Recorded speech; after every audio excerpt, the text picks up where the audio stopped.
Hello friends, कैसे हैं आप सभी को दिल से मेरा प्यार भरा नमस्कार। दोस्तों, आपका मेरा इस नए यूट्यूब चैनल कामना की दुनिया में स्वागत है। दोस्तों, आज मैं आप सभी के लिए बहुत ही इंटरेस्टिंग स्टोरी विक्रम और वेदाल की कहानी लेके आई हूँ।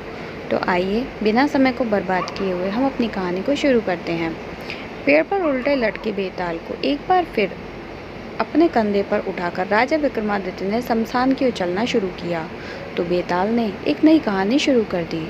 बेताल बोला कि एक बार की बात है, बनारस में हरिस्वामी नाम का एक ब्राह्मण रहता था। उसकी पत्नी बहुत सुंदर थी और उसका नाम लावण्यवती था। लावण्यवती का रूप इतना सुंदर था कि कोई भी पुरुष उस पर मोहित हो जाता था। एक दिन लावण्यवती अपने घर की छत पर सो रही थी। जैसे ही आधी रात हुई, एक गंधर्व कुमार आकाश मार्ग से उड़ता हुआ जा रहा था। उसकी नज़र लावण्यवती पर पड़ी तो वो उसकी ओर आकर्षित हो गया। गंधर्व कुमार लावण्यवती को उठाकर ले गया। हरिस्वामी ने सुबह उठकर देखा तो उसकी पत्नी गायब थी। हरिस्वामी के लिए ये बड़े दुख की बात थी। वह अपनी पत्नी के अपहरण से इतना दुखी हुआ कि उसने आत्महत्या करने की ठान ली। जब लोगों ने यह बात पता चली तो उन्होंने हरिस्वामी को समझाया कि उसे तीर्थ यात्रा करनी चाहिए।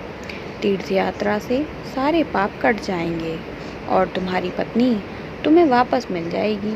हरिस्वामी के पास और कोई विकल्प ना था, इसलिए वो तीर्थ यात्रा के लिए घर से निकल पड़ा।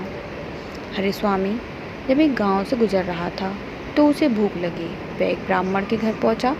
ब्राह्मण की पत्नी ने हरिस्वामी को खीर खाने को दी। हरिस्वामी उस खीर को लेकर एक तालाब के किनारे पहुंचा ताकि वो मुंह हाथ धोकर खीर खा सके और प्यास लगने पर उसे पानी भी मिल जाए। फिर खीर का कटोरा एक पेड़ के नीचे रखकर हरिस्वामी हाथ पैर धोने लगा।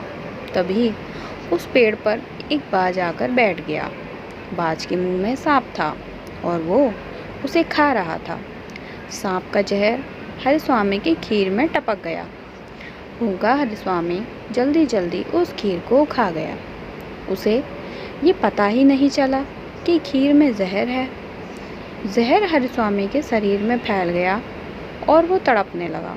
हरिस्वामी दौड़कर ब्राह्मण की पत्नी के पास आकर कहने लगा कि तूने मुझे जहर क्यों दिया, और इतना कहकर वो मर गया। ब्राह्मण ने जब ये देखा तो उसने अपनी पत्नी की एक बात भी नहीं सुनी और उस पर ब्राह्मण हत्या का दोष लगाकर अपने घर से निकाल दिया। इतनी कहानी सुनाकर बेताल ने राजा विक्रमादित्य से पूछा कि राजन, बताओ कि इस कहानी में अपराधी कौन है, सांप, बाज या ब्राह्मण की पत्नी?